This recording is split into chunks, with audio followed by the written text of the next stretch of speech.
Hello and thanks for checking out ChartGuys.com. We're proud to be one of the most successful technical analysis communities online, teaching you the skills to become a more confident, effective, and informed trader. Join our community of hundreds of analysts worldwide working together to learn the charts, generate profit, and achieve financial independence. Sign up for a 1-week free trial, no credit card required, for access to daily live chart analysis and market coverage, a thriving chat community, along with dozens of hours of exclusive educational materials. We look forward to seeing you. Let's check out some charts. Checking in on SPY, IWM, and QQQ. So a big time dump today out of nowhere. And talking about it being overinflated to the upside, so everybody dumps. They put it on the front page of CNBC.com to scare the herd.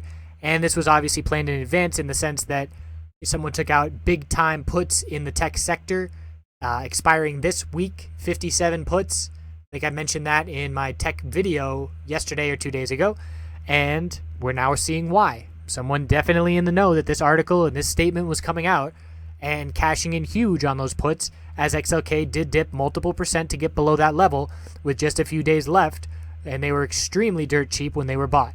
So looking at SPY, the bulls bought the dip, and that's what the pattern has been on these dumps. The bulls buy the dip. But that being said, we are still toppy up here. Technically, this is a bearish reversal candlestick in terms of being a hanging man and coming off of that all-time high.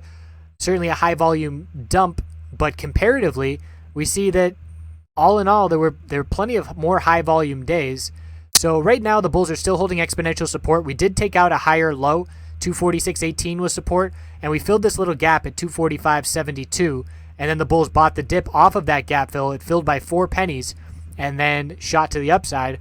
So the question is going to be, can the bulls keep this up? And that's really, what we're going to be looking for tomorrow. What I'm noticing is some sector rotation. The energy sector is seeing a lot more strength than we've seen recently. The weekly chart's showing its first signs of a potential turnaround.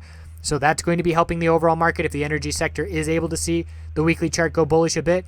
And we could even see some money leave the tech sector and go into energy as well.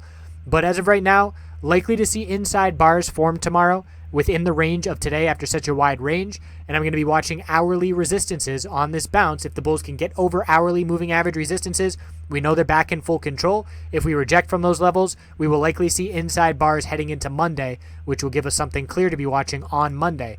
So weekly time frame for SPY, potential to see a bearish reversal candlestick, which we have to take with a grain of salt because we've seen plenty of bearish reversal candlesticks over the past couple of months without really any clear consolidation or clear follow through and confirmation.